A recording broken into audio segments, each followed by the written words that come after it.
तो ये तो टेस्टिमोनियल है उन लोगों का।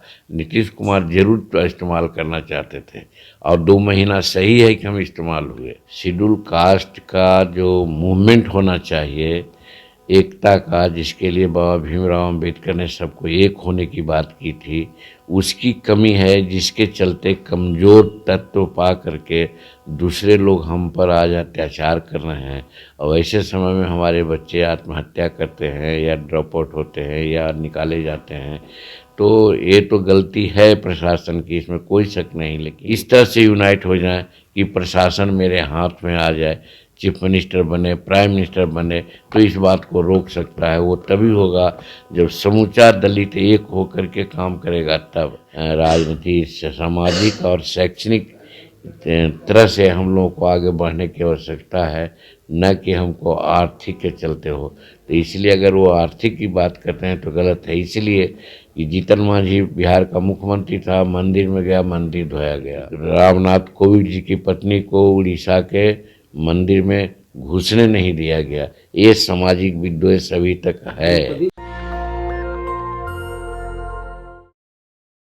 ये विवाद का विषय तो है ही है, ये पॉलिटिकल एब्रीविएशन है और इस चीज़ को पूछा जाना मेरे समझ से ये फेवरेटिज्म है।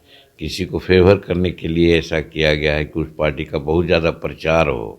हम समझते हैं कि उचित नहीं है, ये क्वेश्चन नहीं पूछा जाना चाहिए था इस प्रकार का जो पूछा गया बिहार पुलिस विशेष कमीशन के परीक्षा में। नीतीश कुमार बनारस की रैली को रद्द कर दिया, कह रहे कि वहाँ उनके पार्टी के नेता बोल रहे हैं कि परमिशन ही नहीं दी योगी सरकार।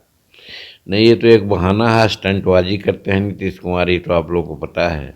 इसलिए वो छोटा कॉलेज या छोटा स्कूल को चुने होंगे कि जितना जानबूझ करके कि वहाँ हमको परमिशन नहीं मिलेगा, लेकिन ये मांग लिया और ये शो किया कि हम 5 लाख आदमी को वहाँ पर लाएंगे। तो कोई कॉलेज का प्रीमिसेस चाहे कहीं भी स्कूल का ऐसा नहीं हो सकता कि जहाँ 5 लाख या 4 लाख इवन 3 लाख भी नहीं हो सकता है। तो ये तो झूठी बात प्रचार करने के लिए वैसा किया था और वहाँ के लोग, प्रशासन इसी कारण से उनको परमिशन नहीं दिया कि हमारे स्कूल में या कॉलेज में इस प्रकार का नहीं कार्यक्रम करें और दूसरी जगह करें। तो चूंकि ये अपनी कमी को छिपाने के लिए ही ऐसा किया था, आज प्रचार कर रहे हैं कि सरकार हमको नहीं दिया परमिशन, ये अपना टीआर बढ़ाने की बात किया। सच्चाई है कि वहाँ पर कहाँ से आता, 10,000 5,000 आदमी जुट जाता है अलग बात है, लाख की बात कहाँ से होती। तो ये तो अपना स्टंटबाजी करते हैं, स्टंट है इनका। वो तो आपको सर सदन में बोल दिए कि तुम तलाक कर दिए और बोले कि हम तुमको मुख्यमंत्री बनाए, तुमको जानता कौन, इस तरह हम बोल नहीं सकते, अपमानित किया गया सर मुख्यमंत्री जी के द्वारा। देखिए, ये जो बात आप बोल रहे हैं इसमें वो हम भी इस चीज़ को नहीं जानते थे। अभी सुप्रीम कोर्ट के एक जज, एक वकील से हमारी वार्ता हुई, उन्होंने कहा कि नीतीश कुमार जी रिजाइन जो कर दिए थे 2014 में, और उसके तुरंत ही 2-3 दिन के अंदर ही उनको ऐसा लगा कि हमने गलती किया है, इसलिए तुरंत बनना चाहते थे चीफ मिनिस्टर। लेकिन सुप्रीम कोर्ट का ऐसा आदेश है कि कोई भी चीफ मिनिस्टर जब रिजाइन करता है तो तुरंत ही वो रिज्यूम नहीं कर सकता है, उसके लिए कि बीच में कोई आदमी को लाना होगा और वो आदमी जब रिजाइन कर देगा तब फिर दूसरा बार वो हो सकते हैं। तो Nitish Kumar fill of the blank करने के लिए हमको उन्होंने बनाया था। इसलिए कोई जानबूझ करके कि जीतन मांझी बहुत योग्य है या शेड्यूल कास्ट है या शेड्यूल कास्ट में भी अंतिम पंक्ति का आदमी है इसलिए हम बनाए, वैसी बात नहीं थी। वो कानूनी अपरिहार्यता के चलते उन्होंने बनाने का काम किया था। आपको इस्तेमाल कर लिए नीतीश कुमार? निश्चित रूप में इस्तेमाल करना चाहते थे वो, लेकिन हम तो इस्तेमाल नहीं हुए। आप लोग तो जानते हैं जब अनंत प्रसाद, जो अनंत कुमार जी जो पार्लियामेंट्री मिनिस्टर थे भारत सरकार के, मर गए, उन्होंने कहा था कि मांझी जी आपने सरकार चलाई है, बहुत चीफ मिनिस्टर को हमने देखा लेकिन इतना कम समय में इतना बढ़िया चलाए हैं, वो काबिल तारीफ़ है। प्रधानमंत्री ने भी हमसे कहा कि मांझी जी आपकी बहुत सारी फाइलें देखी गई थी, कुछ नहीं पाया गया, इसलिए हम भी कहते हैं कि सरकार आपने चलाया। तो ये तो टेस्टिमोनियल है उन लोगों का। नीतीश कुमार जरूर तो इस्तेमाल करना चाहते थे और 2 महीना सही है कि हम इस्तेमाल हुए। ये तो पत्रकारों को हम धन्यवाद देते हैं कि पत्रकार बोलने लगे कि जीतन मांझी रबर स्टैंप के रूप में काम कर रहे हैं, जीतन मांझी रिमोट से चलते हैं। उस समय मेरी भावना जागी और फिर उसके बाद 7 महीना जो हम काम किया आज सबके सामने है। सर, एक प्रोफेसर हैं दिल्ली यूनिवर्सिटी में, लक्ष्मण यादव, वो सामाजिक न्याय की बात करते हैं, उनको बर्खास्त कर दिया गया, खास करके दलित पिछड़े समाज की वो बात करते थे। ऐसा होना नहीं चाहिए। अगर ऐसी बात हुई है तो बहुत गलत बात है। दलित की बात हम करें, हमको लोग कहे कि राजनीति से इनको हटा दीजिए। अगर सरकारी पद पर भी अगर दलित और सामाजिक समीकरण की बात कोई बोलता है तो बोलने की उन्हें स्वतंत्रता है, संविधान में हमको मिला है इसका अधिकार। तो वैसी परिस्थिति में अगर कोई हटाया है तो ये गलत हटाया है लक्ष्मण जी को।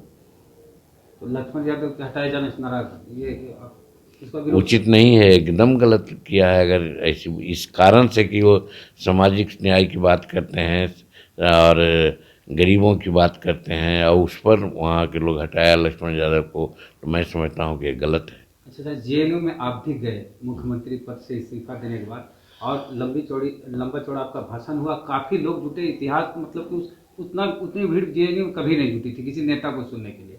और उसी जेएनयू कैंपस में अब कह दिया गया कि छात्र प्रोटेस्ट नहीं कर पाएंगे, अगर छात्र विरोध प्रदर्शन करते हैं तो 20,000 का जुर्माना लगेगा या फिर उसको यूनिवर्सिटी से निकाल दिया जाएगा। ये तो जनतंत्र का हत्या है। इस तरह से तो कम नहीं होना चाहिए। VC का तो VC भी अगर किए हैं तो ये गलत अनडेमोक्रेटिक कार्य किए हैं। कोई भी स्टूडेंट को यूनियन बनाने का, बात बोलने का अधिकार है। हर जगह यूनियन बनाया जाता है, इसका मतलब यूनियनबाजी लोग नहीं करे। आज का छात्र यूनियन का चुनाव होता है वो नहीं हो, तो ये तो गलत है, ये तो डेमोक्रेसी के खिलाफ बात है। सर, चुनाव सर कहाँ से लड़ेंगे? लोकसभा का तो बिहार में टॉप लेवल पर आप रहे हैं। नहीं, इसके बारे में हम कुछ नहीं बोलेंगे, इसलिए कि अभी NDA से हमारी कोई वार्ता नहीं हुई है। हम लोग एक बार जुटेंगे, उस समय तय होगा कि कौन कहाँ से क्या लड़ेगा। हाँ, ये निश्चित है कि हम कुछ सीटों को मन में ही चुन करके उस पर हम अपनी तैयारी कर रहे हैं कि जहाँ टिकट मिलेगा तो लड़ेंगे, नहीं मिलेगा तो मदद करेंगे। सर, एक आंकड़ा आया है, देखो 13,000 स्टूडेंट जो SC ST OBC के थे, पिछले 5 वर्षों में वो ड्रॉप आउट हो गए हैं IIT और IIM जैसी उच्च संस्थानों से। क्या वजह मानते हैं और कितना चिंतनीय है? क्यों ड्रॉप आउट हुए? SC ST OBC ही ड्रॉप आउट हुए 13,000 से देखो। क्या कारण हो सकता है ये हमको तो मालूम नहीं है। अगर ऐसा चुन करके पिकअप कर करके कि हाँ साहब शेड्यूल कास्ट के ही लोग हैं, अति पिछड़ा के हैं, और उनको ड्रॉप कर दिया जाए इन प्रकार ने, तो गलत है। ऐसा नहीं होना चाहिए। अगर वो आचार्य हैं तो कोई आचरणहीनता करते या बहुत कम मिनिमम डिसिप्लिन नंबर लाते तो एक बात होती, लेकिन ये तो जांच का विषय है। जांच करे कि आखिर वाइस चांसलर ने इस प्रकार का क्यों आदेश दिया। एक कांग्रेस के नेता जैसे भागलपुर में अभी क्या हुआ, एक दलित समाज का छात्र मेडिकल की पढ़ाई करा था, मेडिकल कॉलेज से, वहाँ पर जो प्रिंसिपल के अत्याचार से वह सुसाइड कर लिया, अपनी जान दे दी।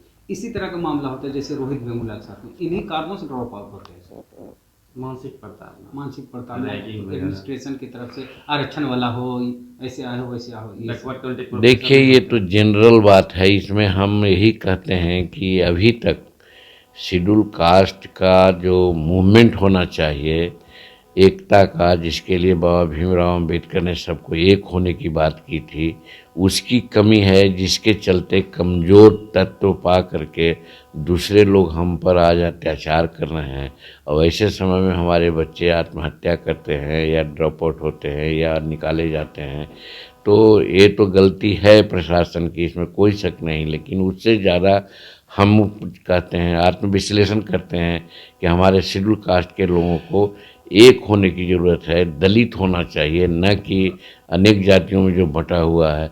और बाबा अम्बेडकर ने 1956 में कहा था कि साहब हम एक धर्म विशेष में जन्म लिया है, मेरा बस नहीं था, लेकिन हम मरेंगे नहीं। और उन्होंने बुद्धिज्म को अपनाया था, जहाँ कास्टिज्म का कोई मतलब ही नहीं है। तो इस चीज़ से सबक लेना चाहिए, तभी हम समझते हैं इस प्रकार की बातें रुकेगी, या नहीं तो फिर हमारे लोग इस तरह से यूनाइट हो जाएं कि प्रशासन मेरे हाथ में आ जाए, चीफ मिनिस्टर बने, प्राइम मिनिस्टर बने, तो इस बात को रोक सकता है। वो तभी होगा जब समूचा दलित एक होकर के काम करेगा तब।